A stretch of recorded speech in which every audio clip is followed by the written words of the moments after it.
Hey there, I'm Lance, and this is Love to Hate, where we help gamers find great games to play with non-gamers. And in this video, we're going to check out Grendel, the game of crime and mayhem from Off the Page Games.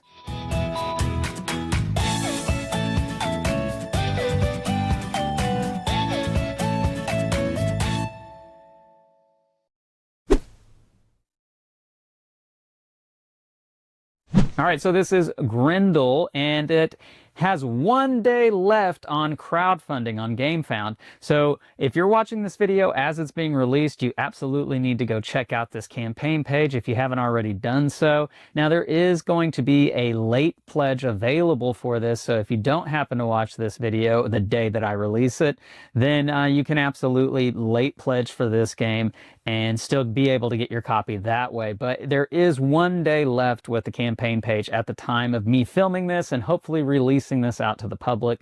So, but anyhow, this is Grendel, the game of crime and mayhem. Now, you may or may not be familiar with the source material for this game, but as is Off the Page Games' MO, they take graphic novel series and turn them into board games. And so Grendel is a graphic novel series about Grendel, who is kind of like a vigilante anti-hero kind of person. And he's not exactly a good guy. And there are other vigilantes in this universe. And it's basically kind of a battle against Grendel and Argent, who is going to be kind of like another vigilante. And anyhow, what you've got going on with this game is you're going to be playing as different factions represented by those characters. You've got Grendel, you've got Argent, you've got the mob, and you've got the police. And everybody's warring against everybody in this game. This is a little bit like a dudes on a map area control sort of in this game, but really what's the uniqueness about this game are there's going to be some towers involved, and you're going to be putting weights into these towers, and essentially those towers are going to hold so much weight before they trigger. And when they trigger, you're going to go into mayhem, which is where you're going to be trying to really battle it out for all of the points in this game. We'll go down to the table. I'll show you a little bit about each of the different factions, how they work and whatnot. And then I'm going to come back and I'm going to share with you my thoughts on Grendel, the game of crime and mayhem. All right, I have Grendel, the game of crime and mayhem on the table. Now, I do want to make sure you understand what you see here is prototype, the final artwork components. Maybe even some of the rules might change once it's released from crowdfunding. That being said, what you have here with this game for components, you're going to have a large board. Now, this board is double-sided. This particular side is the side for 4 players. On the other side is going to be the side for 2 and 3 players. And the differences are that these regions aren't broken up into as many little sub-regions. There's fewer ones in each of the different regions, but there are still 3 different regions. You've got Manhattan over here, Queens right here, and Brooklyn. If you're not aware, this is obviously taken after the Grendel graphic novel series, as is the case with all of the games that Off the Page Games do. They're licensed games based off of graphic novel series. And so in this game, you have the board, you have these really unique towers that are going to have counterweights in them. You're going to be dropping tokens in the slot right here. This is the one for Brooklyn. And after you've dropped in so many weights into this, tokens into this, then the counterweight's going to fall, and this little guy up here in the top is going to fall through. Now, this is the counterweight that you put into this is going to change depending on the number of players. So this is 4 players. And I'll show you here what the ones look like for fewer player counts. You've got one for 3 players, which is smaller, and then you've got one for 2 players that has a hole in it. And so the fewer the players, the lighter the counterweight, which means these are going to trigger earlier than they would in bigger player count games, because obviously you want more things to go in the tower when you're playing with more people. You don't want them to trigger too early. The other components, you're going to have lots of wooden components. Now, this is not anywhere close to all of the components for the different players as far as the wooden pieces go. Here's what it looks like in the box. As you can see, there's lots of pieces still left over. And each different faction is going to come with its own board. and the boards are going to show you how to basically play as that faction. As you can see here, I have 4 different factions. I know that there is the press stretch goal faction that is on the campaign page, and so there are 5 factions for this game. And each faction is also going to come with a player aid that helps you to remember how to play as that particular faction. And on the back side, it's going to show you how to work through a Mayhem phase, because this game is played in 2 different phases, which I'll cover that here in just a second. I do want to also show you some of the components for each of the different factions. When you're playing as Grendel, you are going to be playing, basically you're going to be pulling out of this bag, and this is a bag builder type of mechanic when playing as Grendel. This is asymmetric, if you haven't gotten that, and Grendel's bag has lots of tokens in it, and you can upgrade these tokens that you will be pulling out of the bag. That's what Grendel has. Now, as Argent, you are going to be doing a press your luck mechanic where you're going to be turning over these mini poker cards, and you are trying to avoid busting by getting too many skulls on the bottom of these cards. And you can upgrade these cards. These are the basic cards. You can upgrade them for the cards that have better icons and hopefully fewer skulls on them. But yeah, that's how Argent is going to work, and the components there for Argent. As the mob, you are going to be rolling dice. So there are 4 dice involved, and you're going to be choosing 3 of the dice to use. You'll not use all 4 of them on your turn. And then when playing as the police is a rondel. And so the police comes with 2 police cars that you are going to be starting up here in this top region, and you're going to be moving these around clockwise. And essentially every time that you move it past the start line, you get to add an upgrade. And wherever you make these cars stop, you're going to be doing the different actions on that wedge. And anytime they're side by side, you get to arrest somebody. And so that is how the police work. Those are primarily the majority of the components. There are lots of cards in the game for each of the different factions, and you'll be using these cards in the Mayhem phase, which again, I'll come back to that here in just a second. I do want to show you some of the upgraded cards. Now, these have some foiling on them that matches the faction color. They're very nice. So definitely check those out on the campaign page. Now let's talk about how this game works, and I will not be able to cover all of the details for this game because it is asymmetric and each faction plays entirely different, but I am going to give you a little bit of a taste for each of the different factions and basically explain what the idea is with this game. So let's start with Grendel. He's the star of the show. So Grendel, as I mentioned earlier, he is going to be doing a bag builder, pulling chips out of his bag and placing them on his board. And the chips that he has in his bag are going to match these 3 different icons. And whenever you place the chip that matches the icon on its track, then you get to do basically a bonus action. But you can place these chips on any track to do the basic action that is listed underneath it, plus any that already had chips in that row. You're going to be placing these left to right. And so basically, if I already have 2 right here and I place a 3rd right here, not only do I get to do this action, but I get to do all the previous actions as well. And when you fill one row completely up, then you're going to take one of those that are on that track, you're going to toss it out of the game, and you're going to replace it with an upgraded chip that can basically work on all 3 tracks, and it gives you an extra action in addition to whatever the action is that you're placing it on top of. So those upgraded ones are really nice.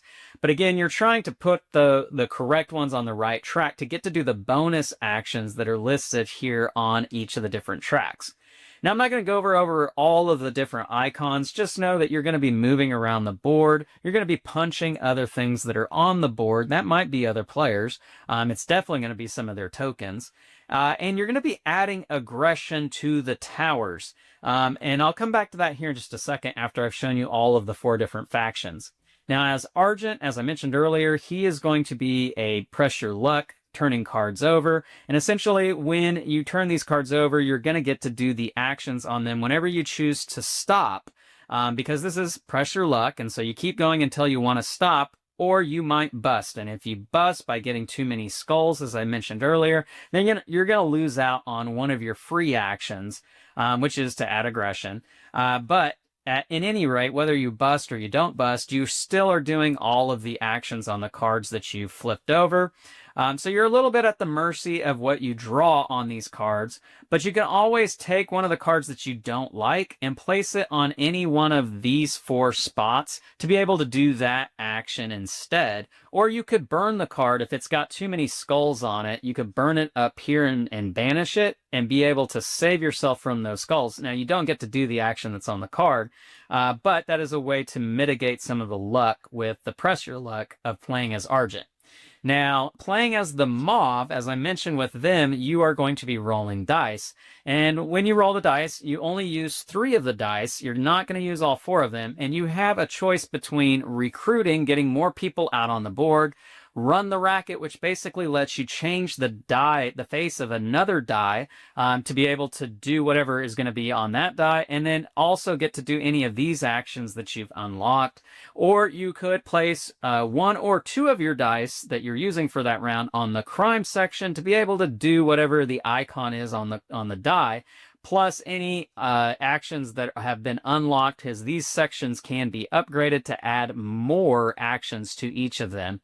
And again, these are going to be pretty much the same icons that you're going to find on all of the different factions. You're just getting to them in a different way with rolling the dice, playing as the mob. Now, the police, as I've already shown you, they are a rondel, and you're going to be moving those cards around to upgrade these wedges, but I mentioned earlier you get to arrest people, and that's only when your 2 police cars end up being side by side in that rondel, and you need to be in a spot where you have somebody with somebody else. Let's put the captain here, and so I can arrest this grunt right here, and you have to unlock these jail houses, and when you do so, you get an upgraded ability when you take that action in the rondel. So the police have multiple ways to upgrade themselves, if you will. Now, the catch is that you can only have 1 piece of each faction in the jail houses. So once you've got 1 green thing, you can't have another green thing. You have to get rid of the previous green thing, putting it back out on the board. Only 1 piece from each faction in your jailhouse. So that's how the different factions are going to operate. But let's talk about what you're basically going to be doing no matter which faction you are out here on the board. Primarily playing as the green or blue faction, you're going to want to have lots of your pieces out here flooding the board as much as possible, taking out other people as much as possible. But if you're playing as Grendel or Argent, you only have your 1 piece, and that's because you don't have the plethora of resources that the police and mob have. You just have little yourself. Now, that means that you are going to have lots more of these pieces, and each faction has a different name for these. They're sometimes called fear, they're sometimes called ambush, but essentially these count as presence that you have out on the board, and that's really good for you because that's ultimately going to help you to get points in the game. Now, players are going to be taking turns doing their different actions, maybe trying to punch each other. So, you know, one of the bigger pieces can punch one of the littler pieces and take them off the board and get to replace them with their own stuff out here on the board. Typically, it's these little guys. Again, trying to just have presence in as many places on the board. You're going to be moving about the board. You're going to be taking these guys right here and flipping them over, strengthening them, or you're going to be taking them completely off the board because that's another thing that you can do is remove these pieces off the board. Now, I mentioned aggression, and aggression is going to involve these towers right here, and players are also going to have these little pieces that they're called aggression, and you are going to be adding them to these towers. So here's the green players' pieces. Now, they come in 3 different varieties. You've got the 1 piece, you've got the 2 piece, and you've got the 3 piece. And as you can see, they get progressively smaller, and they are also lighter. The 1 piece is heavier, the 3 piece is very light. Now, each faction only has 1 3 piece, lots of 2 pieces, and 4 1 pieces. And so whenever you get that aggression action, which is this icon right here, that one right there, it is telling you to add one of these tokens to one of the towers of your choice that hasn't already activated. And that meaning that this little guy right here hasn't already dropped through. So I get to take one of my pieces and add it to any one of those towers. And as you can see, that movement, it vibrated just slightly And so eventually, after putting in so many pieces in here, this thing is going to drop through, and then all the pieces that have been put in this tower are going to fall out of the bottom. And you'll count up and you'll see how many pieces each person has. You'll do that at the end of the round, by the way, and you'll finish out that complete round, and then you'll go into Mayhem. Mayhem is when one of those towers trips. You'll count up all of the aggression for all of the players in that, and you'll add it up for each of the different factions. And you have a little tracker here at the bottom of your player mat using this guy right here. So the maximum aggression anybody can have in one tower is 10. If you go over 10, adding up all of your numbers of the pieces you put in the tower, then it's just wasted. 10 is as much as you can have. And you put this little guy right here to show you that you've got 10 to use, but when it's your turn, you can only spend at max 3. Now, if you're the police, sometimes you get to do 4. But this is there to help you to remind yourself that you can only go from 10 to 7. And you do have this little piece right here to also help you keep track of how much mayhem or aggression that you're spending on that turn. So what is aggression going to do for you? Well, that depends upon the faction that you're playing as, because each faction lets you do different things with the mayhem, mostly with movement. And you're going to be punching, you're going to be degrading those tokens, and you're going to be playing cards. Now, the cards have different prices of aggression to play them to do the thing that is listed at the bottom, and each faction's cards are different, letting them do different things. Sometimes it's just more action, sometimes it's to do something special, and you get a different feel with each of the different factions. The cards are very thematic, very much representative of what that character is like in the Grendel universe, doing things that that character would absolutely do in the graphic novel series. So there's a lot of theme with these cards involved. And you don't just get these cards, you have to earn them throughout the course of the game, doing actions that allow you to draw cards into your hand that you're going to be using in the Mayhem phase. And ultimately what you're trying to do, so if Brooklyn activates, if it trips, then Brooklyn is the region that we are going to be scoring in, and how you get points is different for each of the different factions, and it's listed here on your player board. So the mob gets points. They score 1 point for having 2 of their different mob pieces in each region in that bigger region. So having 2 different pieces in 12 earns the mob 1 point for region 12. Now, the Grendel player gets points just simply by having a fear token in a region, whereas the Argent player is going to basically get the same thing for having an ambush token in a region. And the police need to have more of their pieces than any other faction in that region. So as you can see here, they're not going to get any points for 12 because they have 1 and green has 2. They're also not going to get any points for 14 because it's a tie between these two factions. They are going to get a point for 18 and a point for 17 because they have 1 piece and nobody else has anything else here. So they're getting points there. And that's how the different factions score in the Mayhem phase. And there's going to be 3 Mayhem phases because you have 3 towers. And at the end of the 3rd tower tripping, you're actually going to score the first 2 regions all over again. So you're not just done with the first region when it trips and you can just completely move out of that and forget about it. It's going to score again at the end of the game.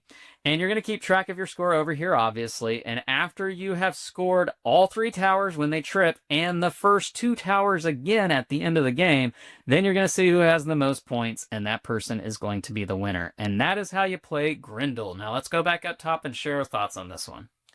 All right, so we're back, and now I'm going to share my thoughts on Grendel. So, what do I think about this particular game? Well, first I want to let you know that this is a game that doesn't automatically fit into my cup of tea of types of games. I do want to make that clear up front. I'm not somebody who typically goes after kind of area control, battling it out on a map type of game.